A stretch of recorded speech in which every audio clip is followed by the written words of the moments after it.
Y entonces el mestizaje consiste, entre otra cosa, que un alemán puede entrenar al Barça sin que sea ningún problema. Y esa ha sido la grandeza del Barça. El Barça, en el caso que me ocupa, si no hubiera tenido relato antes de tener éxito, no habría existido. Pero el Barça ha sido grande, entre otras cosas, por el relato de gente como Vázquez Montalbán, de Ibáñez Escofet, de Antonio Franco, de muchísima gente, de Xavi García Luque, de muchos periodistas, de Ángel Turriaga, de gente que se ha dedicado a investigar, de Frederic Porta. Entonces, a gente que lo ha hecho con un ánimo de intentar explicar qué le ha ocurrido al club a lo largo de su historia.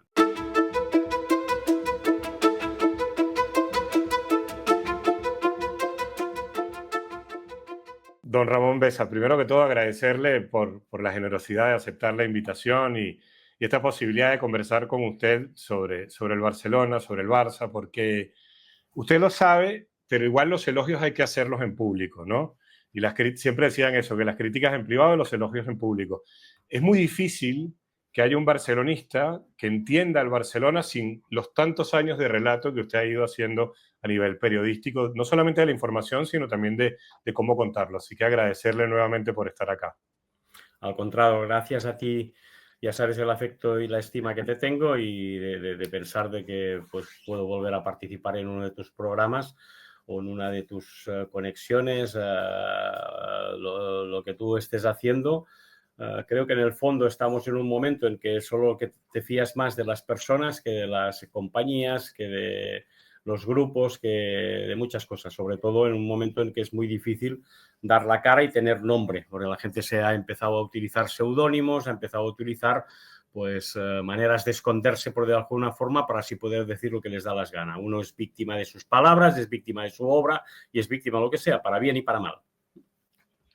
Y eso es tremendo, porque antes se decía uno es padre de su obra, ahora ser víctima de su obra, eso es un cambio impresionante a nivel social. Sí, entre otras cosas porque dónde empieza y dónde acaba la obra. Estamos hablando de tener el relato, ¿no? Que es la última intervención que hizo el presidente del Barça. El Barça, en el caso que me ocupa, si no hubiera tenido relato antes de tener éxito, no habría existido. Porque hablábamos del Barça sin ganar nada. Lo cual, un club que no gana nada, ¿qué interés tiene a nivel global? O sea, tendrá un interés social, tendrá un interés por su repercusión cultural, por su forma de ser. Y eso le ha permitido sobrevivir al Barça. En el momento en que el Barça ha tenido que competir, que si no ganas no eres nadie, entonces los que mandan intentan que el relato sea solo suyo, pero se olvidan, me parece bien o mal, cada uno tendrá su opinión. Pero el Barça ha sido grande, entre otras cosas, por el relato de gente como Vázquez Montalbán, de Ibáñez Escofet, de Antonio Franco, de muchísima gente, de Xavi García Luque, de muchos periodistas, de Ángel Turriaga, de gente que se ha dedicado a investigar, de Frederic Porta. Entonces, a gente que lo ha hecho con un ánimo de intentar explicar qué le ha ocurrido al club a lo largo de su historia. Entonces, claro, cuando de golpe y porrazo, por una circunstancia puntual, por una rueda de prensa, por una opinión particular, todo eso se va al carajo y vienen a decir que tú no eres nadie, sino que yo te voy a contar lo que ha pasado, pues eso escuece, porque cada uno tiene lo que le ha costado ese relato, su investigación, su historia. Luego lo puedes comprar, estar de acuerdo o no, pero hay, digamos, un cierto bagaje. Y en esa estamos, ¿no? Que las redes sociales, la época de la inmediatez, todo es caduco, todo es efímero, todo es cuestionable, pues hace que a alguno la obra no le sirva de nada y puede servir incluso hasta de mofa, ¿no? Es decir, ¿y usted quién es? Vale, se ríen o lo que sea, y entonces hay que habituarse, porque siempre creo que, estamos hablando sobre todo de las redes sociales, siempre como cuando tú vas a un kiosco, tienes que aprender a discernir entre lo que te interesa y lo que te interesa. Pues las redes sociales igual. Tú tienes que discernir entre alguien que te hace un comentario crítico que te ayuda a mejorar, que te ayuda a corregirte, y el otro que con su descalificación lo único que hace es insultarte, menospreciarte, ignorarte. Con lo cual el retorno que te da solo es mala leche. Y uno ya en la vida tiene bastantes cosas como para cabrearse, para que le cabree a alguien que no sabe ni quién es ni a qué viene. Mencionaba a Ángel Iturriaga, bueno, además a Frederic Porta, dos queridos amigos. Ángel se lo comenté hace un mes, uno de las alegrías que he tenido en estos tiempos referidas al Barça, más allá de lo que parece estar construyendo Flick, que definitivamente es un regalo que nos ha traído la vida, porque la verdad es que lo que juega el equipo con estos críos y de la manera que lo están haciendo es muy emocionante. Y le decía, Ángel, encontré en Venezuela tu libro sobre el Barça. Y esto, yo no sé cuánta gente lo va a leer, porque estamos en los tiempos que estamos, ¿no? Que leer un libro parece casi una epopeya, pero que por lo menos esté fuera de España, alguien lo va a comprar y alguien lo va a leer. Y alguien va a dejar atrás toda esta histeria que se vive en las redes sociales, que tienen cosas muy buenas, obviamente, y va a decir, ya va, yo quiero conocer de dónde viene esto. Por ejemplo, Manuel Tomás con Frederic Porta también, estos libros que han sido extraordinarios, pero sí se lee muy poco hoy en día. Y se lee en cuanto a lo que es la historia. Bueno, se lee tan poco que los medios ya te dicen antes de escribir algo que tienes 800 palabras o 300 y tú dices, bueno, a lo mejor da para 20 o a lo mejor da para 1500. ¿Quién ha decidido que esto tiene que tener 800 o 400 o 500 palabras, ¿no? Entonces, la gente lo que busca son espacios que él pueda dominar y se sienta cómodo. Y gente como Ángel Iturriaga, pues lejos de los medios más convencionales, se ha dedicado a hacer su propia historia, igual que Frederic o igual que Manuel Tomás y mucha otra gente. Eso valida a los que han salido del sistema convencional para avalar que al margen del sistema convencional hay buenas obras. Pero esas obras están fundamentadas en un trabajo riguroso, en un método, que tú te das cuenta que esto también te exige un esfuerzo de lectura. Es decir, cuando estamos hablando de los caracteres o de las páginas, dirá, hay un libro, qué pereza me da y qué opinión significa. Bueno, pues no está. Yo en eso siempre os he admirado a todo lo que ha sido la gente del otro lado, como decíamos antes, no del Atlántico, la gente de Argentina, la gente de Brasil, la gente de Latinoamérica, entre otras cosas, porque yo cuando era muy joven en Barcelona, lo primero que hacía era ir a las Ramblas a comprar el gráfico. Yo pensaba que alguien que leía el gráfico no es que fuera más ilustrado, sino que a mí me gustaba la cadencia, la musicalidad, la manera de enfocar un tema que tenía el gráfico. Entonces, yo nací con esa cultura de leer determinada prensa, no de hacer un tuit o de hacer un... Hay gente que es muy ingeniosa, pero tú a veces para tener una opinión tienes que leer 20 libros o incluso te basta con una página, no lo sé. Pero esto es lo que te infundía una cierta gracia. Entonces, cualquier persona que se dedica con interés a hacer un estudio, a hacer una crónica que pone toda su intención y voluntad, pues esto de decir vaya mierda o esto de simplificar con una respuesta a mí sí que me molesta, porque tú puedes decir pues no estoy de acuerdo por eso, porque luego te ayudan a escribir uno. Entonces, la gente como Iturriaga, como Porta, como Tomás, como tanta gente que no tiene la suerte de trabajar en medios convencionales y que por lo tanto no tienen un sueldo asignado ni viven necesariamente de esto, están haciendo un esfuerzo, diría que altruista, simplemente de amor a unos colores, de amor a la historia, amor a la investigación, amor a la literatura, amor a la escritura, que necesitan tener ni que sea un retorno efectivo, no lo tendrán económico, pero es de justicia que de alguna forma se reconozca que su trabajo es extraordinario para, además, ahora que estamos revisando tanto la historia para bien, yo creo muchas veces, porque la tradición oral ya sabemos que es muy traicionera y cada uno recuerda lo que le ha ocurrido a su manera y a favor de inventario. Cuando alguien es digno de que pone una bibliografía de dónde ha sacado la documentación a que obedece todo lo que ha ocurrido, pues ayuda a construir ese relato. Y lo que me quejo es que el Barça no puede prescindir, como otros clubes, o al menos el Barça, porque es más que un club, del relato que le ha ayudado a llegar hasta el escaparate. Y esto significa hacer justicia pues al Barça de los años 60, al Barça de los años 70, hasta que llegó Cruyff, a épocas muy, muy débiles en que no aparecía ganar o perder, sino que era una cuestión de supervivencia, era una cuestión de toda la gente que eran exiliados, la gente que sufrió la guerra civil, la gente que se equivocó o no cuando no se inscribió la Copa de Europa, sino la Copa de Ferias, el hecho de que el Barça existe desde hace mucho tiempo cuando Cataluña era la puerta de todo lo que era la industria inglesa, escocesa, centroeuropea y que por aquí llegaron, pues yo qué sé, no solo el fútbol, sino muchos otros deportes. Y eso es una cultura, por eso Barcelona ha tenido unos Juegos Olímpicos que no han tenido Madrid, por ejemplo. O sea, aquí han pasado muchas cosas. Entonces ahora prescindir de esto y decir que todo eso no me interesa y solo me interesa lo que ocurre hoy, para llegar y tener una opinión de lo que ocurre hoy, es lo que a mí me fastidia. Y ahí es donde entraríamos en la figura del presidente Laporta,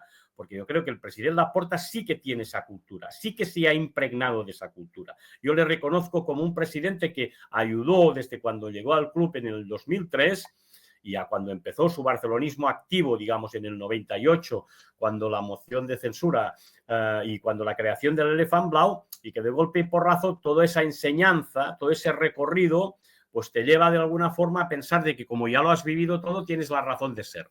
Lo mismo que le ocurra a Laporta nos puede ocurrir a alguno de los que ya somos veteranos o viejos. Es decir, el hecho de que tú hayas estudiado, o hayas vivido, o te hayan pasado muchas cosas, no te exime de ser igual de vulnerable o más que otros. Ahora, lo que a mí me fastidia es que esto, quien te diga si eres vulnerable o no, es alguien que no tiene ni puñetera idea, ni se ha interesado, ni te rebate nada con cuestión de argumentos. Y ahí es donde estamos, que es el populismo, el hecho, pues yo qué sé, estoy mirando al mundo y miro a un lado, veo a Putin, veo al otro, veo a Trump, veo al otro, veo lo que está ocurriendo en Gaza y en Israel, veo lo que está ocurriendo en Groenlandia, veo lo que está ocurriendo en el mundo y entonces estoy pensando, vuelven los tics contra los que tantos que tenemos una edad habíamos combatido. Estábamos dispuestos a discutir sobre una democracia y su imperfección, pero no estoy dispuesto a discutir sobre actitudes totalitarias, discriminatorias y de alguna forma que señalan los buenos y los malos.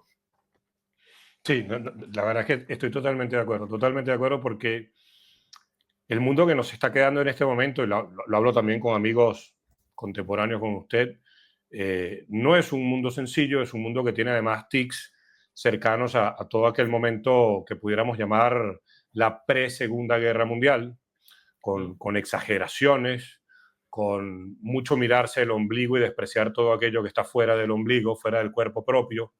Y estamos, es que es un momento muy duro, ¿no? Es un momento muy duro.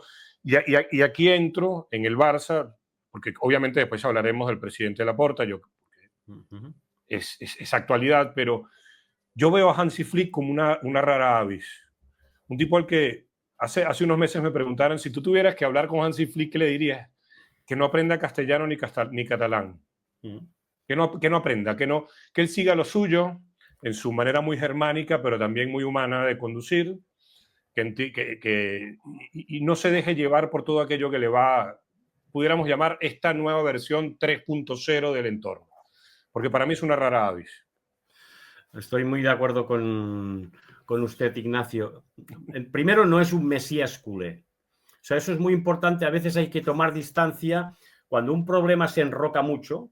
Yo he vivido el postcurifismo, no viví el postcubalismo, sí que lo viví de alguna forma.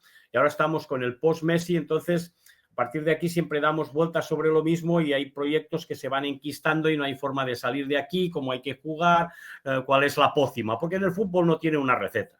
Tiene, pues yo qué sé, cada club una idiosincrasia muy particular. Entonces, a veces para tener un buen diagnóstico es alguien que se lo mire desde fuera. ¿Qué ha hecho Flick? Mirárselo de alguna forma desde fuera y sintonizar sin necesidad de declararse que es un seguidor de Cruyff o es un seguidor de Van Gaal o que es un seguidor de yo qué sé, de Latec o de los entrenadores que ha tenido el Barça, sino que él ha tomado como ejemplo, punto de partida, una cosa que le conecta con el barcelonismo, que es el fútbol que se enseña en la Masía, a los jóvenes. Entonces, ya no es simplemente una persona que viene a conquistar al Barça, sino que se deja seducir del Barça, pero con su propia idea y metodología. Eso es muy importante porque yo creo mucho en el mestizaje, que es una de las cosas que está ocurriendo ahora en Cataluña. Es decir, aquí a veces parece que hay que hacer un análisis de sangre para saber si eres apto o no eres apto. Y entonces el mestizaje consiste, entre otra cosa, que un alemán puede entrenar al Barça sin que sea ningún problema. Y esa ha sido la grandeza del Barça. El Barça ha sido un club de entrenadores, así como el Madrid es un club de jugadores y de presidentes, pues desde Bernabéu hasta Florentino, el Barça siempre ha necesitado entrenadores. No, el Messi no ha sido lo mismo con Guardiola que con Tata Martino, que con Frank Rijkaard. O sea, el entrenador marca mucho. Entonces, encontrar un entrenador es muy importante. Y creo que en ese sentido Flick ha conseguido, sin impostar, no ha impostado nada ni ha presumido de nada, pues hacerse un poco con el contexto y decir, bueno, lo que ustedes tienen no son conscientes de lo que vale.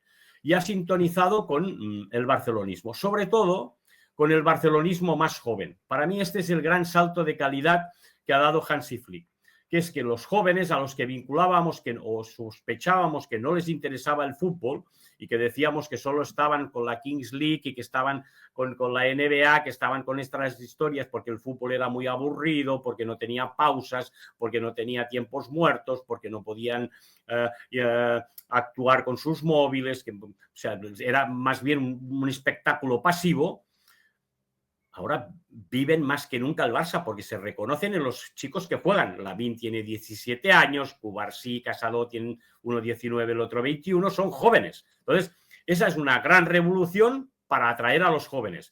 Y eso también para despabilar a los señores de tribuna que son pasivos y que simplemente están a la expectativa de cuándo podrán regresar al Camp Nou, en qué asientos se sentarán y que mientras, si no, no se dan de alta. O sea, no he conocido socios, eso es también una idiosincrasia muy culé.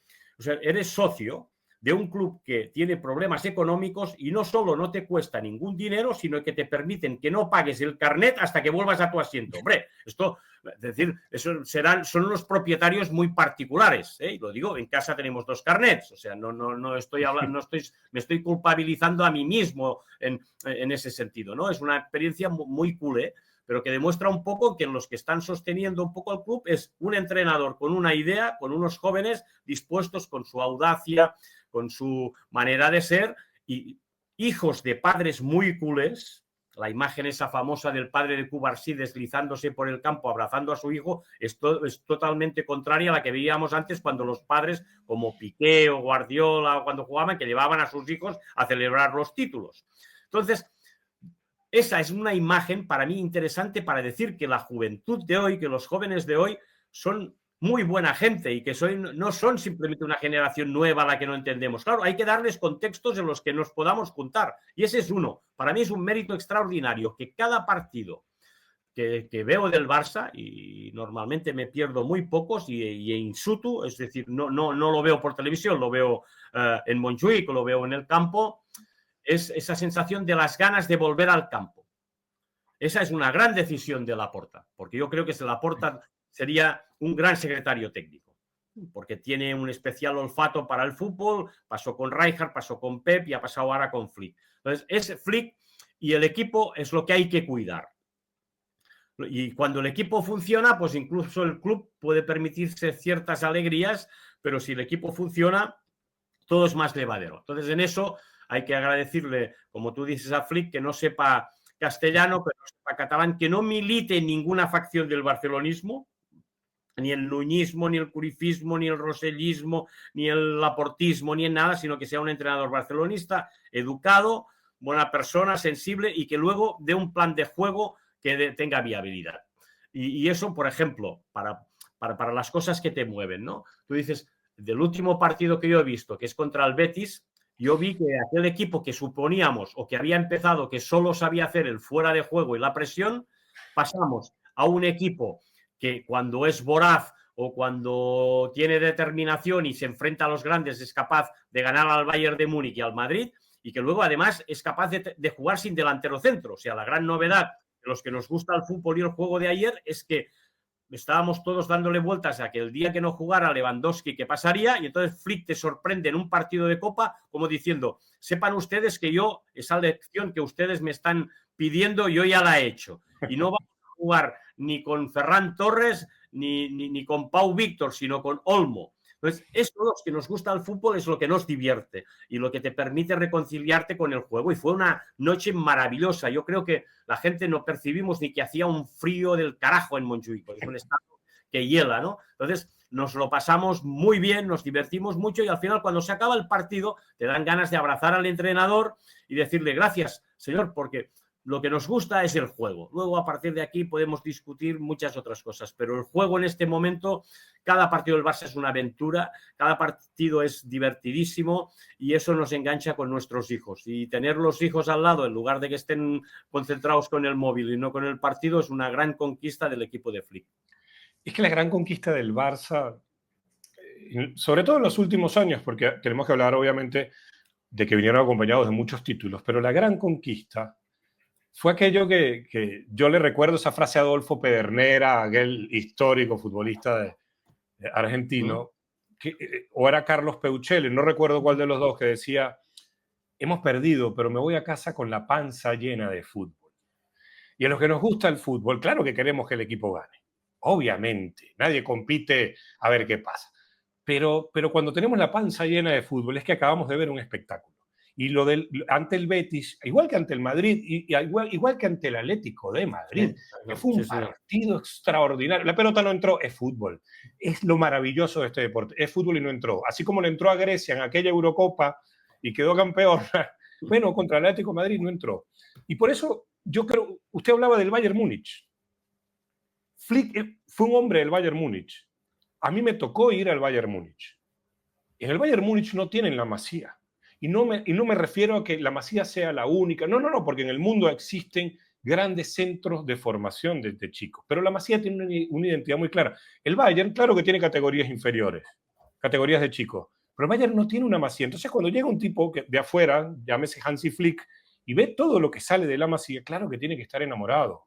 Claro que le tiene que parecer fabuloso. Que pone un chico de 17 años de volante, de mediocampista central, se le lesiona, y pone a otro que también viene de la misma academia, y es la revelación. Y De La Fuente, como entrenador de España, podrá ser mejor o peor entrenador, pero tonto no es, y a los 3 meses lo llama a la selección de España, cuando el chico lo que tiene son 3 meses en primera división. Esto es maravilloso. Estoy muy de acuerdo. Fíjate, por ejemplo, en donde nace el juego, que es a partir del medio centro. La mayoría de medios centros del Barça no los ha visto nadie salvo el entrenador. Milla era un jugador que solo advirtió Cruyff y que se venía formando en el Barça B con Lluís Pujol. Pep Guardiola era un entrenador que hasta que Cruyff le fue a ver no jugaba, sino que era incluso suplente en el Barça B. Busquets no lo había visto absolutamente nadie. Ahora estamos con Marc Bernal, que se lesionó, y estamos con Casado. Eso yo lo comparo mucho. Creo que la última conversación que tuvimos contigo, querido Ignacio, fue con la Masía. Para mí siempre es como un conservatorio, que es que donde todos, el lateral derecho sabe qué es lo que tiene que hacer. El lateral izquierdo sabe lo que tiene que hacer, el central derecho también, el medio volante también, el extremo también. O sea, hay un solfeo y hay una forma de interpretar el juego. Por ejemplo, los centrocampistas del Barça, si no saben girar, no pueden jugar en el Barça, que ahora se llama el control orientado, porque es el tener. Por eso pueden jugar los bajitos. Si tú no tienes una rapidez mental y una rapidez de que cuando el control ya estás girando para orientar la pelota, no puedes jugar en el Barça. El Madrid tiene a Tchouaméni, tiene a Camavinga, y esos diciendo que el fútbol es muy físico, y dices, bueno, no necesariamente. Se puede jugar a fútbol muy rápido sin ser una bestia, por decirlo de alguna forma. Bueno, pues esto es un poco la Masía. Y luego, para que la gente lo entienda, porque alguien puede decir, bueno, esto es muy sectario, parece que sean un grupo de gurús que tienen la fórmula de la Coca-Cola y de no sé qué. Mire, voy a ponerle 2 ejemplos que cuando ahora hablamos, por ejemplo, de la discusión de Lamine Yamal, si se parece más a Neymar o se parece a Messi, él insiste en que, bueno, pues que se puede parecer más a Neymar, pero también Messi. Bueno, no quiere entrar en conflictos, pero el proceso de Lamine Yamal es el mismo, salvando las distancias, que vivió Messi. Messi entró en la Masía, en el juego de la Masía, interpretó de qué se trataba, y a partir de aquí se convirtió en un solista, porque los grandes solistas de las músicas de los músicos de jazz solo improvisan a partir del solfeo. Es decir, el mérito fue tanto de los entrenadores, que no quisieron reconducir a un jugador de calle como Messi para que se convirtiera en un jugador de granja, como teóricamente te hace la Masía, sino decir, no, mire, usted siempre lo que hacen los jugadores de granja, pero usted siga siendo solista. Pero para ser solista usted tiene que saber lo que hacen los jugadores de granja. Pues con Lamine Yamal pasa exactamente lo mismo. Un jugador de calle que pasa por la Masía, él lo dijo, no, mire, yo regateaba perros, jugaba con nichos mejores, y allí me enseñaron el tiempo, el espacio. Bueno, pues esto es lo que es la Masía. Y a partir de aquí, las grandes figuras, como Messi, como Lamine, ese proceso educativo del fútbol que tiene el Barça es lo que le distingue a los demás y que les permite, en la línea de lo que decías, Ignacio, que es que el Barça no presume de unas cosas tangibles como son las 15 Champions del Madrid, porque contra esto te estallará siempre. Pero hay unos intangibles como es el modelo de club, el modelo de juego, que esto a mucha gente les puede parecer, no sé, latín, no les puede parecer algo que no les interesa, pero los que viven la cultura culé, los que hemos vivido, eso significa una señal de identidad que mantenerlo en la globalidad tiene un precio brutal. O sea, que el Barça siga jugando hoy como le gusta jugar frente a los equipos más físicos del mundo, cuando el fútbol se sigue diciendo que cada vez hay que ir al choque, que hay que correr mucho, que hay que medir los kilómetros, que hay que medir... Eso el Barça te lo desmite. Ayer yo creo que nadie, en el partido que jugaron contra el Betis, nadie miraba al marcador, porque no tenías tiempo, mirabas el juego y decías, una jugada te acababa en gol, otra acababa en el palo, otra se iba fuera. Pero eso es lo que a nosotros, los que vivimos de un poco de la liturgia culé, lo que nos gusta y nos diferencia de los demás clubes. Y la identidad en ese mundo tan globalizado, tenemos que, bien sea el Barça, pero también la identidad de nosotros como ser humano individuo y de los lugares en los que vivimos, tenemos que cuidarla. Porque, y esto me pasó con, me hizo verlo Martí Perarnau. Yo el crédito se lo doy a quien lo merece. Uno va a Viena hoy en día y es cierto que hay edificaciones de la Viena histórica, pero nos vamos a encontrar con las mismas tiendas, con las mismas disposiciones que nos encontramos en Barcelona, que nos encontramos en París. Y es la pérdida de identidad de estas ciudades. Y que el Barça, como usted bien dice, pueda seguir sosteniéndolo, que es, mi filosofía es yo quiero la pelota es mía. Y a partir de ahí, no es que voy a especular, no. Con la pelota voy a cumplir con la reglamentación del fútbol, es decir, gana el que marca un gol más. Y eso no tiene sustituto, porque el Barça ha perdido más de lo que ha ganado a través de su historia. A pesar de los últimos 15, 20 años, se ha perdido más. Y usted hablaba de la década de los 60. La década de los 60 es extraordinaria, no a nivel de resultado, sino a nivel de cómo una institución tan importante, tan representativa, logró salir de ello. Pero hay que conocer lo que fue el Barça de los 60. Efectivamente. Bueno, has citado a Martí, que Martí Perarnau es otro de los grandes gurús que ha investigado y ha dado muchas vueltas al respecto y ha aclarecido muchos conceptos que estaban oscuros. Pero el cambio principal para mí lo dio Johan Cruyff en una cuestión que a veces nos olvidamos, que es dejar de ser acomplejados. O sea, esta forma de ser, esa forma de sentir, esa forma, muchas veces era como la gente se lo tenía resguardado, o como si le diera apuro, o como si no supiera presumir. Entonces, cuando llega Cruyff y diga, oye, ustedes no tengan complejo, presuman de esto, y yo le daré vuelo, les daré empuje. Claro, cuando esa pátina tuvo la marca de Cruyff, eso despegó.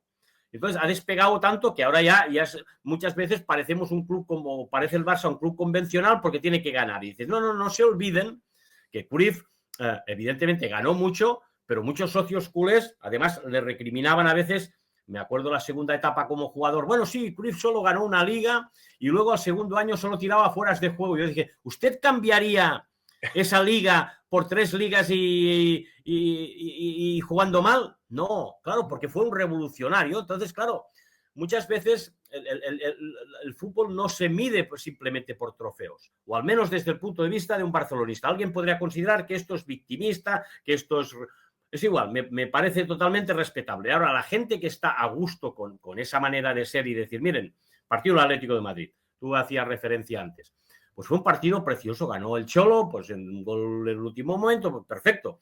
Pero a mí me gustó cómo jugó el Barça, que esto te reconcilia con la manera de ser. Y esa es una manera de ser que ya con Gamper, como con todos tus amigos a los que has tenido en tu programa, han dicho muchas veces, siempre ha tenido un gusto por la estética, un gusto por un determinado tipo de juego, que no es un juego, o sea, que es un juego que además es mutable, o sea, es moldeable. El Madrid vive del espíritu de Di Stéfano, de un jugador que era irreductible, que era un jugador que era expansivo, y entonces a partir de aquí tiene un molde, ¿no? Es decir, hay que ganar como sea. Entonces, el Barça no, porque esa forma de ganar puede ser de 1000 vicisitudes. Es como si cuando tú plantas en tu huerto un tomate o cualquier cosa, depende del tiempo, depende, o sea, ese crecimiento tiene una parte de particular y de cultivo que no es comparable a cualquier otra cosa. Te expones a una tormenta, te expones a una temporada extraordinaria, no lo sabes, pero es tuyo, es lo que tú sientes. Entonces, claro,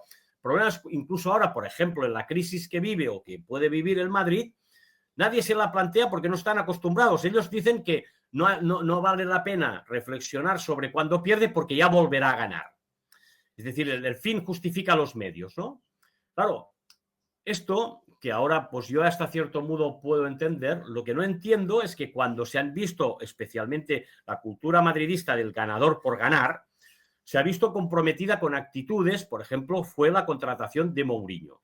Mourinho no fue contratado para evolucionar el juego del Madrid y para servir a Di Stéfano. Fue contratado para negar o para fastidiar o para entorpecer todo lo que había hecho el Barça con Guardiola. Entonces se encontró con un factor que el Barça no ha hecho con el Madrid. El Barça ha sufrido que el Madrid gane la Liga o gane la Champions desde este punto, pero no ha intentado mancharlo. Es decir, lo manchará la prensa, puede decir, o alguien puede decir, la prensa más culé, pues juegan mal, pero a nivel institucional no se ha entorpecido. O sea, y eso es lo que a mí me gusta de esas historias y me fastidia cuando aparece en el caso Negreira y se utiliza para hacerlo, para lo que sea, porque en el fondo yo creo que fue un asunto de designaciones arbitrales más que de comprar árbitros. No hay nadie que compre árbitros. Ahora, si el Madrid designaba árbitros, el Barça intentó, pues lo que yo sé, intentar mediar también para saber a quién van a medir. Y eso es decisivo. Pero es lo mismo que te pite un árbitro que te pite otro. Eso lo sabemos todos y sabemos cómo funciona. Pero bueno, quiero decir que hay una parte que el Barça, de azar, que el Barça admite y otra parte que no. Por ejemplo, tampoco me gusta cómo se ha solucionado el caso Olmo, porque esto te da patina para que los rivales digan si hay agravios o no. Pero en lo que es el juego, el Barça admite, ¿sabes aquella frase famosa que ha habido siempre? Decir, aquest any sí o aquest any tampoc. Porque el diagnóstico ya no dependía sino del olor, de lo que tú veías, de lo que tú intuías. Y eso es muy culé, también es muy catalán de alguna forma, ¿no? Y es una forma de vivir y de entender el juego. Pues yo qué sé, yo no conozco las diferencias sociales que hay entre River y Boca o entre incluso con Racing, que ahora tengo un compañero del cilindro y tal, ¿no? Son muy parecidas, porque aquel River, que el River se hace grande es con la máquina de River, que tampoco ganó todo, tampoco, genera lo que en Argentina llaman el paladar negro. Paladar negro es el gusto, lo mismo que pasa con el Independiente de Avellaneda. El gusto por un juego que ellos hablaban de lujo, de entretenimiento. En cambio, en Boca siempre hubo el gusto por el futbolista que se tira al piso a recuperar la pelota. Es decir, un fútbol quizás más esforzado, si se me permite el término. Y yo quiero atajarlo donde usted mencionaba a Mourinho, no porque vamos a hablar de Mourinho, no. Mourinho también tuvo su caída por haber ido al Madrid con esa misión. Pero Mourinho lo contratan para la imagen de meterle el dedo en el ojo a Tito Vilanova, en paz descanse. No porque eso era lo que tenía que hacer, sino para que se entienda la figura, para embarrar, para entorpecer. Y yo creo que cuando usted menciona a Cruyff, para mí, y lo he dicho en foros, la gran herencia de Johan que rescata a Pep Guardiola es desechar el victimismo. Y que hoy en día no lo tenemos. No por parte del entrenador, obviamente que Flick es un tío, como lo hemos descrito, pero esta queja permanente del árbitro y la queja permanente de que el césped no estaba a la altura y la queja permanente de que entonces si nos montamos en el avión no me trajeron la Coca-Cola que quería, sino me trajeron Pepsi. Por Dios, no aprendimos nada de Johan y de Pep. Hay que recordarlo, ¿no? De vez en cuando, pues yo qué sé, las cosas son como son y van como van y desgraciadamente Johan ya no está y Pep está en Manchester y bueno, no sabemos si algún día regresará al Barça o no regresará al Barça o lo que ocurrirá, pero es acabar con los complejos y acabar con el victimismo y defender pues la manera de ser y de jugar. Al fin y al cabo es curioso porque el peor rival del Madrid es el Barça. O sea, es curioso porque el Madrid le va bien mientras no se cruza con el Barça. Entonces, cuando se cruza con el Barça es que tiene un problema. Entonces, no entiendo por qué los culés todavía hay gente que tiene miedo a enfrentarse al Madrid. No, la Champions, que no toque el Madrid. Bueno, pues a lo mejor si le toca al Barça hay más posibilidades de que la gane el Barça o que incluso que no la gane el Madrid, porque el Barça pues le puede eliminar, pero pueden pasar. Es decir, esas cosas son las que todavía no se ha madurado bastante. Y ahí creo que es donde los jóvenes de hoy, los que tienen las memorias de sus padres y de sus abuelos, pero que las han procesado a su manera, es una generación más digamos, más que le da más la cara a las cosas, que no se esconde tanto, es donde se puede dar un salto de calidad. Por eso es muy importante la regeneración de la gente que lo tiene que vivir. Y a mí es lo que más me gusta de lo que está ocurriendo cuando veo a Casado, cuando veo a Pau Cubarsí, cuando veo a Lamine, cuando veo a los chicos de la familia de la Masía que ahora están desesperados para ver si un día le suben al primer equipo y puede jugar algún partido. Porque esto es la imagen de salud. O sea, el Madrid, por ejemplo, otros clubes mercadean más. Es mucho más difícil que es la cantera. Y eso también históricamente te hace que conectes con el España Industrial, con el Condal, con el Barça Athletic, con todo lo que ha sido esa gente, con Laureano Ruiz y lo que significó cuando él estuvo aquí, con Bote, con todos los grandes buscadores que ha tenido el Barça, porque era alguna forma de la gente que se habían formado en una forma de jugar a fútbol y al mismo tiempo en una forma de ponerte una camiseta. En eso yo también soy un poco troglodita, si se me permite la expresión. O sea, eso, la comercialización ha llevado a cambiarse la camiseta cada día y los números. Yo en eso sí que soy muy intransigente. Yo si pudiera, cuando a veces hablan, dice, ¿tú qué pedirías? Digo, mire, yo ya sé que las fichas hoy día del 1 al 40 o al 50, eso va muy bien para la liga de fútbol profesional y tal. Yo las fichas del 1 al 11. Porque cuando tú heredas la camiseta del 11, tú sabes que aquel 11 pesa lo que no está escrito. Y eso significa que cuando te la pones, sabes lo que significa. Si tú te pones el 37, el 48, el 99, ya estás más pendiente de las redes sociales, de tu marca, que de lo que es la historia del club. Esas son las... Pero que lo interrumpa. El 23, el 55, tiene un justificativo en el deporte profesional norteamericano. ¿Por qué? Porque allá se retiran los números. Michael Jordan, los Bulls, nadie más va a utilizar el 23. Pero si en el fútbol, que además FIFA ha tenido que entrar en esta materia por aquello de querer retirar el 10 de Maradona, no se puede retirar el número, a mí del 1 al 12, y hasta le diría algo, yo soy un poco más troglodita. A mí del Mundial del 78, lo que más me gusta, más allá de verlo a Menotti quedar campeón, yo a Menotti le tengo una profunda admiración, era que además el número iba por orden alfabético, y por eso, por ejemplo, el Pato Fillol no atajó con el 1. Claro. Bueno, pues tenía esa liturgia, ¿no? Que era, tú ahora has hablado de lo que es América. Los americanos les cuesta familiarizarse con el fútbol en América, pero sin embargo están comprando clubes europeos. ¿Por qué? Porque lo que quieren, que ven que el business y el negocio está ahí, el juego no, porque ellos están acostumbrados a jugar más que nada en deportes con las manos, que son deportes que es lo que ha llevado también todo lo que es cuantificarlo todo, los kilómetros que se corren, los tiros que se chutan, lo que sea, y tú dices, el fútbol tiene unos intangibles que no se pueden medir. ¿Cómo se mide un desmarque? ¿Por qué no contamos los kilómetros de un equipo cuando gana? En lugar de cuando pierde. Llevan a Busquets a Miami y yo pregunto, ¿cómo miden a Busquets? Porque a Messi, sí, la cantidad de goles. Luis Suárez, la cantidad de goles. Cristiano Ronaldo, lo que quieran. Zlatan, Beckham, a todos los que han llevado. ¿Cómo miden a Busquets? Yo necesito que me lo explique. Ayer mismo, en el partido contra el Betis, los goles que le anulan al Barça, el último le anulan al Lamine, es por un fuera de juego que nace 2 minutos antes de que empieza la jugada. Entonces, bueno, ¿quién decide dónde empieza la jugada? Bueno, toda esa liturgia es muy americana. Sí. Es muy del show, de intervenir, del parón, mientras paramos interactuamos y cuando interactuamos nos mandamos al carajo. Todo eso voy a buscar un bocata, voy a por una Pepsi, y esa no es la cultura del fútbol argentino, del fútbol europeo. No tiene nada que ver con eso, es otra historia. Es que no es la cultura del fútbol. El fútbol, yo incluso, a mí me cuesta el VAR, le soy muy sincero, me cuesta el VAR, porque el fútbol es la vida. Es decir, como cualquier otra disciplina, me equivoqué, no hay vuelta atrás, tengo que seguir adelante. El VAR es ir en contra de lo que es la vida, la existencia del ser humano, porque entonces vamos hacia atrás para revisar, y yo entiendo, lo cual no quiere decir que lo comparta, entiendo la llegada del VAR como una búsqueda también del ser humano, de la búsqueda de la justicia, que esa es probablemente una de las razones de nuestra existencia más pura, ser cada día más justos. Pero cuando llega el VAR y cuando llegan estas mediciones y los mapas de calor y la interrupción y todo aquello, a mí me hace acordar al diálogo de Al Pacino en aquella extraordinaria película de Oliver Stone, pero no aquel en el vestuario, sino cuando él se está tomando un whisky y está con su entrenador asistente y su entrenador asistente le dice, Tony, porque el personaje era Tony D'Amato, le dice, Tony, todo esto se fue al carajo cuando permitimos que lo que opinara un tío desde una caseta de transmisión fuera tan importante como lo que estaba pasando en el campo de juego. Es decir, cuando la televisión dictaminó cómo teníamos que jugar.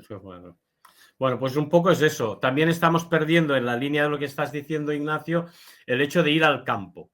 O sea, esa liturgia, que ahora el fútbol se ve mejor por televisión que ir al campo. Bueno, pues eso es para fastidiar, porque para ir al campo las entradas son muy caras, va la gente de negocios y es un showtime de los estadios y están en grandes escenarios, se hacen conciertos, se hace de todo. Entonces, bueno, yo no estoy en contra de eso. Los clubes se tienen que capitalizar de alguna forma u otra. Ahora, no podemos prescindir de lo que es el aficionado, de la gente que vive para el partido, del hincha que va con su hijo, con su pareja, de toda esa liturgia, porque entonces eso sí que se convertirá en un show americano. Yo respeto mucho la cultura americana, no me meto con ella. Lo que me pregunto es, si ellos han sido incapaces de desarrollar el juego, a excepción del fútbol femenino, que sí que el fútbol femenino tiene una tradición, pero ni Maradona, ni Cruyff, ni Pelé, ni Messi ahora en Miami, no lo sé, tú te vas fijando que es cíclico. En América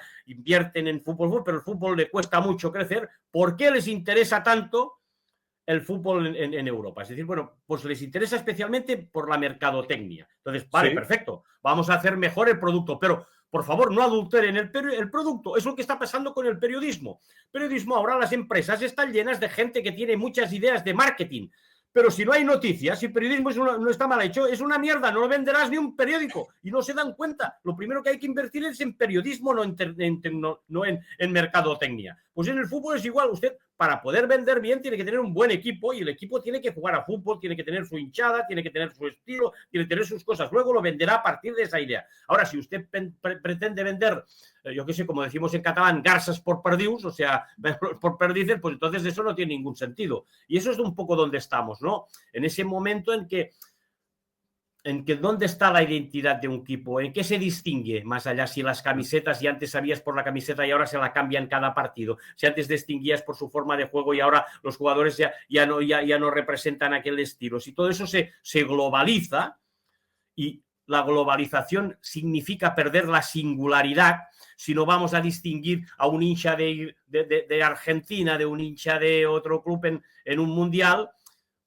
Pues no sé, yo estaba en Brasil, me acuerdo en el Mundial de Brasil, y yo solo veía argentinos, ¿no? Y decía, pues, todo lo que simbolizaba. Y esto es una parte, es decir, esa es la parte del juego. Ahora, eso no es la NBA, ni lo que pretendía la Superliga, ¿no? La gran lucha que hay todavía sobre si la Superliga aquí, ¿para qué? Para hacer una competición cerrada que solo jueguen los ricos. Es decir, la posibilidad ahora que te da la Copa, que un equipo, yo qué sé, como el Pontevedra, un equipo pueda eliminar a un grande a un partido, o el Vic, que estuvo a punto de eliminar al Atlético de Madrid, pues son cosas que le dan al fútbol local, al fútbol de cada barrio, toda esa idiosincrasia que es muy, ya lo sé que es muy poco americana, pero claro, la vieja Europa, que es donde yo me he criado, no es lo mismo un inglés que un escocés. O sea, en Estados Unidos son americanos, o sea, son Estados Unidos, pero ni se te ocurra ir a comparar yo que sé, al Celtic con el Liverpool. O sea, por mucho que tengan muchas cosas parecidas, pero no es lo mismo un escocés ni un galés,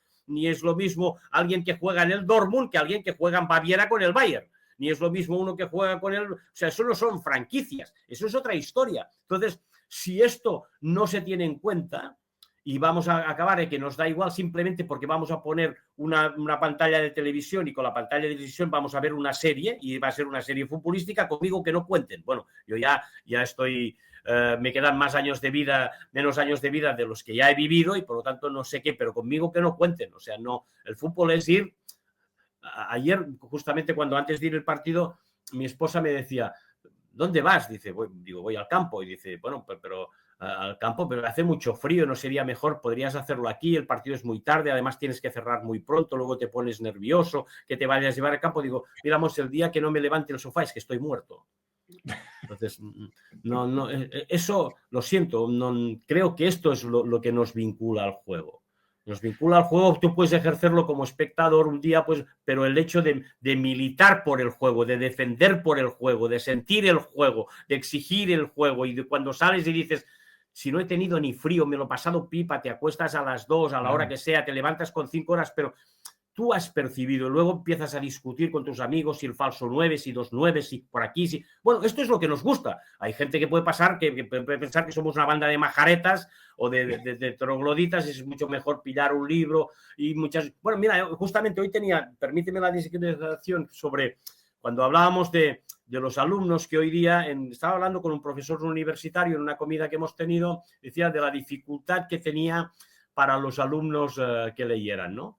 Yo le dije, mira, en mis tiempos de profesor, lo que intentaba, sobre todo, claro, yo hacía un seminario de periodismo deportivo, pero todos se aficionaban a partir de los libros de fútbol. Tú le hacías leer el Open Agassi y empezaban a decir, ¿qué libro tan interesante? Bueno, pues el fútbol, el juego, el deporte, sirve precisamente para ilustrar a la gente, no para simplemente para el ocio del pueblo. También, ni pan y circo también, pero también ha desarrollado toda una industria, y eso es gracias a las nuevas tecnologías de literatura, de libros, de muchas historias, para conocer lo que está ocurriendo pues, en otra parte del mundo, cosa que antes no llegaba. Es decir, todo tiene su razón de ser. Ahora, lo que hay que saber es saberlo digerir y saberlo luego contar. A mí me pasa, yo venezolano, tenemos mucha cultura norteamericana, por ejemplo el béisbol, y ha sido nuestro deporte número 1. Y al igual que con el fútbol, a mí me gusta mucho la historia, ir hacia atrás. Y yo no he encontrado, no quiero decir que sea un experto, pero no he encontrado todavía a mis 47 años una mejor crónica sobre Joe DiMaggio, que fue la gran figura del béisbol en su momento, y además los Yankees de Nueva York y pareja de Marilyn Monroe. Llenaba todas los checklists, que la ha escrita por Guy Talese. Y yo me pregunto, porque usted mencionaba, ahora todo es mercadotecnia. Hoy en día sería muy difícil tener un Guy Talese, que no solamente escribió de Joe DiMaggio, pero que también escribió de Frank Sinatra, por ejemplo, y de Mohamed Ali, y de Fidel Castro, y de cosas que no solamente estaban referidas al deporte. Y son crónicas extraordinarias de 15 páginas.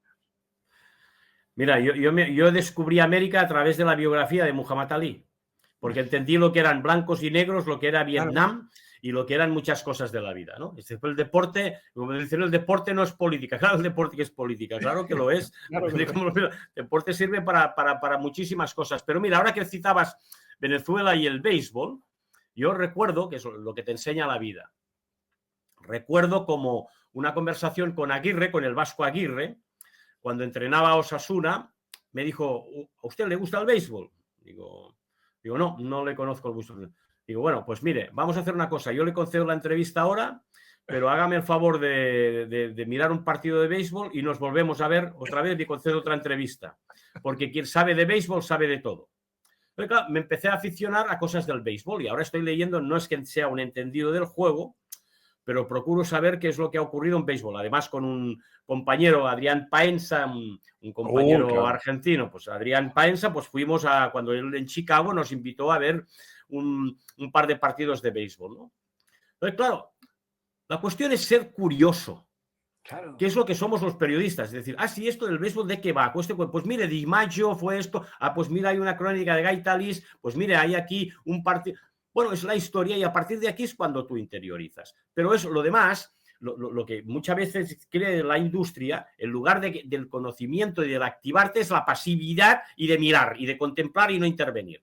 Bueno, esa necesidad y esa curiosidad es la que nos hace acercarnos a los jóvenes de hoy, que son muy curiosos en muchas cosas y creen que todo lo que les hemos dado ya no sirve, se tienen que reinventar. Entonces, en esto, cuando tú tienes una cosa como el fútbol o como el béisbol o cada uno con su deporte, nos permite salir con ellos, ir al campo con ellos, discutir de la vida con ellos. O sea, hay algo que nos une más allá de los problemas que tenemos de habitaje, porque los pisos ya no cuestan lo mismo que nosotros, el nivel de vida ya no es el mismo, las estructuras familiares no funcionan de la misma forma, pero hay ciertos hábitos, hay ciertas liturgias, hay ciertas maneras de hacer. Pues claro, yo por ejemplo con mi hijo hablamos de Ronaldinho, él es de la generación de Ronaldinho, tiene 33 años, entonces él nació con Ronaldinho. Y fuimos al campo a ver a Ronaldinho. Entonces él se familiarizó y todo lo compara con Ronaldinho, sin Messi con Ronaldinho, sin Neymar con Ronaldinho, sin Lamine con Ronaldinho. Es su paradigma. Yo estoy sumamente satisfecho porque todos nos podemos estar discutiendo, pero discutimos a partir de una cosa que hemos convivido los dos. Claro, si discutimos una cosa que no, claro, yo casi no vivía a Kubala, ¿no? Pero una de las cosas que más le agradeceré en mi vida a Messi es que a partir de Messi actualizamos toda la historia del Barça. Porque Sí. hasta Messi, claro, Messi ha batido el récord de César. Y tú decías, bueno, ¿y César quién era? Pues el Pelucas, pa' aquí, pa' allá, y eso nos activa toda la memoria y la hemeroteca. O sea, el favor que nos ha hecho Cruyff y el favor que nos ha hecho Messi en esos tiempos de actualizar todo lo que es ese relato del que hablábamos al inicio barcelonista no tiene precio, porque sin ellos igual estaría durmiendo o igual seguiría formando parte de la tradición oral, que no es lo mismo la tradición oral que es lo que la base documentada. Y ahí es donde Ángel Iturriaga, Frederic Porta, Manel Tomás, Martín Perarnau, la gente que ha investigado porque tenía conocimiento. Pero ha sido gracias a ellos, gracias a Pep, gracias a Messi, gracias a Cruyff, porque sin ellos todo ese relato no se habría actualizado. Entonces ahora tenemos un relato extraordinario y hay que ver cómo se maneja. Pero yo lo que quiero es decir es que existe este relato gracias a este pasado y esta gente. Si no, no habría relato ni habría nada, no habría ni copas ni relato. Fíjese que usted es una frase hace unos minutos que se la escuché en el Larguero el día lunes. Y usted decía que Laporta sería un gran director deportivo o secretario técnico. Yo no lo había visto así y creo que es una frase que tiene que entenderse muy bien porque yo estoy totalmente de acuerdo con esa frase. Porque, ¿sabe qué sensación tengo? Y claro, yendo hacia atrás y leyendo los libros durante mucho tiempo, siempre han existido los sismos y es muy saludable que existan los sismos porque eso habla de democracia. Ahora bien, yo creo que la gran diferencia con los sismos, y lo llevo a estos que hoy en día son laportistas, y el que no es laportista entonces es anti, y es, no digamos, todas las barbaridades que se cuecen o que se dicen. Antes no estaban las redes sociales. Entonces, las redes sociales lo que hacen es magnificar todas estas posturas. Pero a mí me asusta, y yo no soy economista, por ende no tengo idea de economía. No tengo idea. Demasiado tengo con que llegue a fin de mes y la cuenta bancaria no esté en rojo. Que el apoyo sea tan irrestricto a un relato que, como cualquier relato presidencial, Laporta, Bartomeu, Rosell, Núñez, todos han tenido blancos y negros, y es en los grises en los cuales deberíamos encontrar las cosas interesantes. Porque yo a Bartomeu le recuerdo que fue él el impulsor del equipo femenino, ¿eh? Este equipo femenino que hoy en día gana Champions. Que ojo, que cuando uno hablaba con gente dentro del club sabía que el apoyo era... Pero bueno, pero estaba el apoyo. Y Bueno, del mira. primer Laporta no nos olvidamos de la fiesta, de la cantidad de cosas que había alrededor. Y de Núñez, la apuesta por tener la Masía.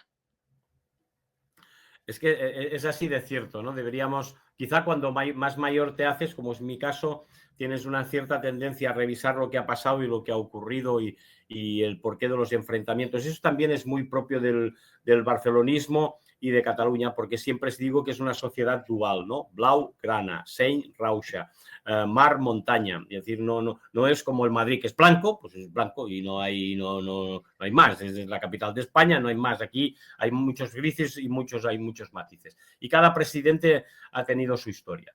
Pero referente a los últimos periodos, yo sí que creo que Bartomeu fue un presidente circunstancial. No quería ser presidente y se encontró siendo presidente. Laporta sí que quería ser presidente. Es decir, las cosas que buscas y sientes, yo siempre las aplaudo en ese sentido. Y creo que Laporta fue un presidente que en toda su vida visualizaba ser presidente del Barça. Además, no solo visualizaba ser presidente del Barça, sino que visualizaba ser como Gamper, para que nos entendamos, no un presidente cualquiera. Y tiene una grandeza en muchas circunstancias manifiesta, es decir, tú sabes que él sabe de fútbol y que siente el fútbol. Y si tú has hablado con él, pues tiene una visión, pues siempre me acuerdo de aquella famosa frase de Romario que un día me dijo, Ramón, el fútbol se mira con los ojos de Cruyff. Entonces, claro, cada uno mira el fútbol con unos ojos. Laporta mira el fútbol con los ojos de Cruyff y eso significa pues saber encontrar un entrenador, saber encontrar un jugador, saber encontrar muchas cosas. Y eso creo que no tiene réplica. La discusión estará en la forma de llevar el club. Pero claro, en Cataluña la forma de llevar una empresa o llevar un club es la que es más polémica. Y ahí creo que hay muchas visiones diferentes. Ahora, creo, sinceramente, que cuando yo digo que me parecería un gran secretario técnico o un director deportivo es para decir de que para mí Laporta, más allá de que gestione o no gestione bien el club, no es un impostor. Hay gente que puede pensar que ahora es un vividor, ¿no? Es decir, que vive del fútbol o que es del fútbol. No lo sé, pero él siente el fútbol y él ha vivido el fútbol y sé de alguna forma por los ratos que hemos compartido lo que para él significa el fútbol, lo que significa acertar con un fichaje, con un entrenador y esas cosas que vive, yo creo que es lo que le sitúa como para tener una cierta, digamos, que la gente no se la mire como un recién llegado que lo que ella aspira es a, no sé, a hacer business y hacer otras historias, sino que en el fondo, cuando él dice, se pone grandilocuente, estimeme el Barça y tal, entonces ahí, y yo soy el único y buenos y malos, ahí es donde yo discrepo. Pero no le niego, al contrario, le admiro y le aplaudo ese sentimiento que ha tenido siempre de barcelonista y el gusto por el fútbol, que esto lo te acaba emparentando con el juego de los que estamos hablando. Luego la gestión, mira, hay muchas instituciones en Cataluña en este momento que están en una situación precaria. O sea, todos los sostenes, todos los pilares que había tenido el país Cataluña durante unos años, ahora se están así moviendo. Se está moviendo Montserrat, con lo que ha pasado, se está moviendo la Caixa, se está moviendo la Generalitat, sabemos qué competencias va a tener, se está moviendo el Barça, o sea, estamos en un momento de singularidad, como hablamos, frente a la globalidad. Entonces, eso es muy difícil y capitalizar un club como el Barça es muy difícil. Por lo tanto, ahí podemos discutir muchas cosas. Yo creo que el presidente Laporta se equivoca cuando él cree que hay gente que simplemente lo que busca es destruirle, derruirle, porque este lenguaje y este modus operandi no, me hace recordar otros que contra los que él precisamente combatió. Es decir, yo el otro día decía una frase que se malinterpretó, o como tiempo en las redes sociales, es decir, lo que puede ser es que Laporta, que fue el inventor del Dream Team, de alguna forma la persona que le dio vuelo al Dream Team, se haya convertido en el defensor del catenaccio, ¿no? Yo intentaba decir que el catenaccio como forma de defender un modelo de gestión. Bueno, pues se armó la de Dios es Cristo, como pasan siempre, bueno, me da igual. Pero quiero decir con esto que es verdad que encontrar la línea de que cada presidente con el tiempo ha intentado hacerlo seguramente lo mayor y hay que lo mejor posible y hay que intentar aprovechar lo que sea. Ahora, sí que el periodismo como tal o como yo lo vivo está para saber que los que mandan sepan que les vigilamos. O sea, no para que hagan lo que les dé la gana. Entonces, a veces vigilamos mal, a veces nos pasamos mucho, a veces no lo hacemos bien, porque el periodismo estamos como estamos. Tenemos un problema muy serio de credibilidad, tenemos nuestros problemas. Ahora, a nosotros no nos concibieron simplemente para aplaudir todo lo que hacen los que están en el club, porque para eso ya está la comunicación corporativa. Y no el hecho de informar del Barça quiere decir que eres un vividor del Barça, sino que tú informas del Barça como de otras cosas. Eso es lo que hoy no se entiende. Se cree que el hecho de informar por el Barça, y gente que cree que simplemente vives del Barça y tienes que estar al servicio del Barça. No, estás para decir, no esconder que tú eres culé, no caer en la autocensura, porque a veces para disimular que eres culé dices lo que no crees, sino, pero sí para estar al tanto de las cosas que tú crees que no proceden. Y eso es el problema que ha habido últimamente con el Barça, que el presidente, las críticas que ha entendido, pues las ha metido en un pack que todo el mundo es igual, y creo que no todos iguales, como no todos los jugadores del Barça son iguales, ni todo el mundo es igual, pero sí que hay una idea común. Y ahí creo, vuelvo al inicio, de que Laporta sí que es un presidente reconocido por su manera de entender el juego, que lo que le ha dado es una dimensión justamente de lo que pretendía el Cruyff, ¿no? Vuelvo a la frase de el fútbol se mira con los ojos de Cruyff. ¿Es el Laporta del catenacho en cuanto a la defensa de su gestión? Es el mismo Laporta que celebró la Liga de Xavi como si hubiese sido una de las de Rijkaard, que se jugaba muy bien, o una de las de Guardiola. Y me refiero a Rijkaard y Guardiola, que fueron sus entrenadores en su anterior presidencia. Es idéntico. Es idéntico. No importa, ganamos 1-0, pero ganamos. No, que esto es el Barça y él lo sabe mejor que nadie. Bueno, aquí ha sido el gran debate sobre Xavi, ¿no? De decir, el problema de Xavi yo creo que es que él tomó una decisión muy arriesgada, se sacrificó por el club, es decir, voy a dar un paso al frente para hacer una cosa que no ha hecho nadie, que es pillar un equipo en una situación muy precaria, y por este hecho la gente no me puede criticar ni me puede cuestionar. O sea, todo el mundo le debemos algo a Xavi. Yo creo que ese es el problema. Porque a Xavi le debemos los que hemos convivido con él como futbolista y tal, muchas cosas, un buen juego, el mejor Barça de la historia y tal. Ahora, como entrenador, se supone que él muchas veces cuando hablabas con los jugadores decía, bueno, él ya daba por supuesto que todo el mundo sabía lo que él sabía. En cambio, con Flick es todo lo contrario. Todo el mundo espera a ver que te cuente qué es lo que él quiere. Es una diferencia para aprender y progresar. Si tú vas con alguien que ya sabes que él da por supuesto que tú ya sabes lo que te va a contar, entonces, claro, es como un automatismo que eso ya tiene que funcionar. Pues los chicos de la Masía ya saben lo que tienen que hacer. Los fichajes ya saben lo que tienen que hacer. Bueno, no, pero tú tienes que darle vida y forma a eso. Entonces, tú, claro, como Flick no sabe nadie, los jugadores se ponen en el vestuario y empiezan a decir, bueno, a ver qué nos va a contar este. Entonces, claro, es todo el proceso contrario. Y con Xavi, quizá bien o mal, justificamos, y él se enfadó mucho con la liga que ganó el Barça. Fue una liga bien, pero fue una liga, como tú recordabas, del 1, creo que hubo hasta 1-0. Sí. En la liga. Se fueron partidos muy apretados, fueron de alguna forma contraculturales con la forma de decir. Y eso no significa menospreciar la liga y lo que él significó. O sea, el Barça ganó una recopa en Basilea, contra el Fortuna, que tú dices es una recopa que mucha gente no se acuerda, pero el valor simbólico que tenía aquella recopa no tiene precio. Yo no lo cambiaría, siempre digo que yo no cambiaría aquella recopa por ninguna Champions. Y a veces hay gente que me dice, es que estás loco. Digo, bueno, es que el Barça a veces no presume de lo que significó proceso de iniciación de mucha gente a salir a Europa, banderas catalanas en Berna, ni un solo altercado, bueno, un señal de convivencia. O sea, en el Barça las copas, el fútbol, todo tiene un valor simbólico, pues estamos donde estamos y vivimos de lo que vivimos. Entonces, un poco es eso, ¿no? De decir, a veces le damos importancia, pues si vivimos con Cruyff, que perdió el Mundial y hizo de perder un Mundial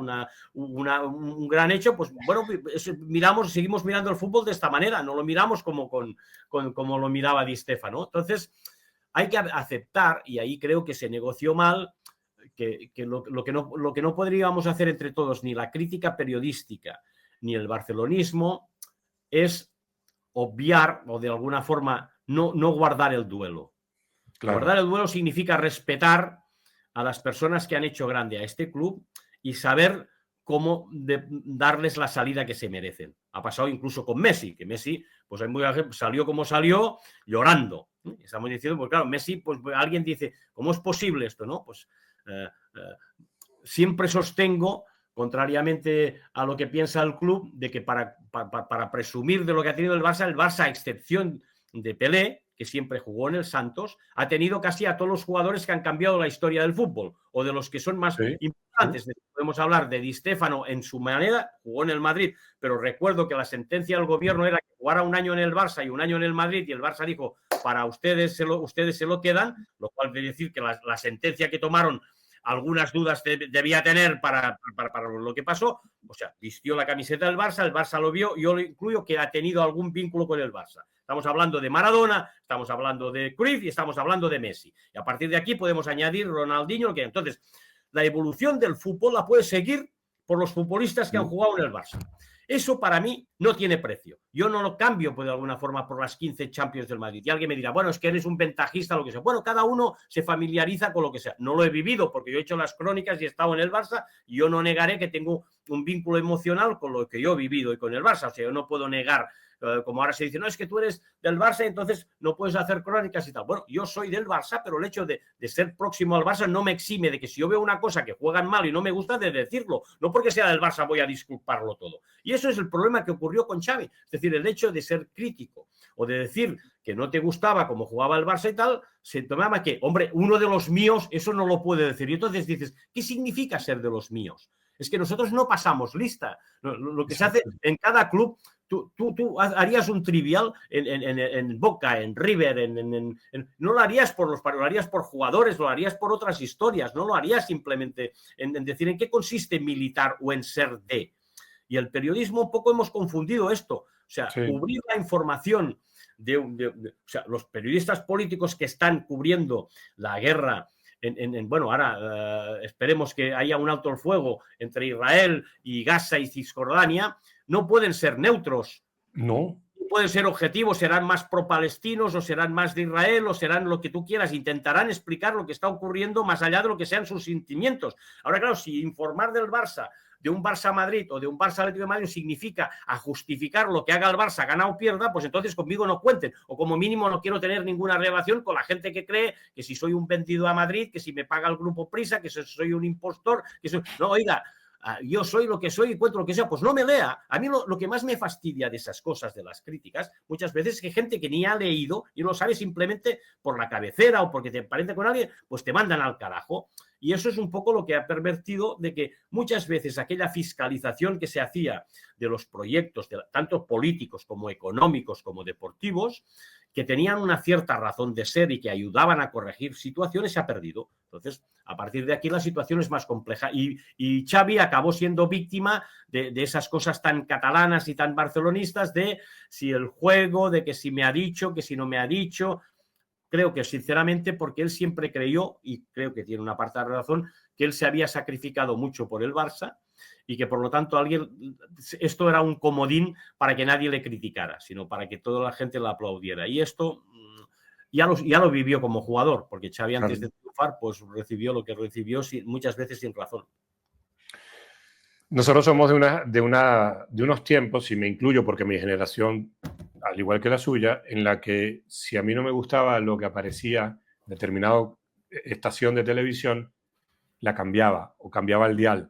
No iba y me quejaba con esta vehemencia con la que nos quejamos hoy en día. Ramón, ha sido un gusto, un placer escucharle y poder conversar con usted porque salieron 1000 temas y nos metimos en 1000 temas y eso para mí es un lujo porque escucharlo usted en eso es fabuloso. No, yo te agradezco mucho a ti, Ignacio, de que aguantes la chapa, ¿no? Porque alguien puede decir, pues vaya tío, qué pesado, No, que si sirve o que no sirve, porque soy muy parlanchín, digamos, ¿no? Me gusta eso. Yo me hice periodista para conocer gente, para conocer mundo y para discutir esas cosas, no para tener la razón. Incluso también cuando yo con los alumnos, yo les decía siempre, no tomen apuntes.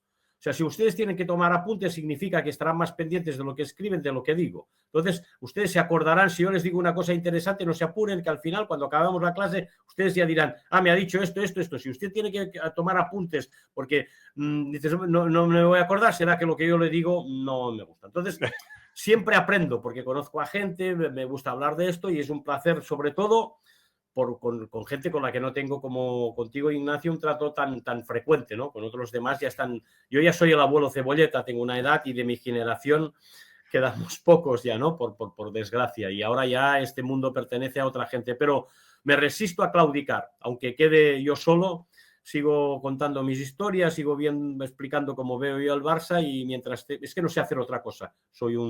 Así que admito que se critiquen las crónicas o que se juzguen o lo que sea, pero es que no sé hacer otra cosa. Cuando alguien me dice, ¿por qué no te jubilas? Digo, es que yo no sé ni cultivar un huerto, no sé ni colgar cuadros, no sé, soy un mal marido, soy un desastre. O sea, solo lo único que sé es juntar 4 letras y algunas veces funcionan y otras no. No sé hacer nada más. Por lo tanto, si ustedes me juntar 4 letras, yo me muero mañana siguiente, no sé nada que hacer. O sea, que si usted me da vida un rato hablando aquí, dando la chapa, pues usted lo que ha hecho es a lo mejor ganarme un año de vida. Por lo tanto, el agradecido soy yo. Y siempre será más que bienvenido porque usted sabe la admiración que le tengo. Así que muchas gracias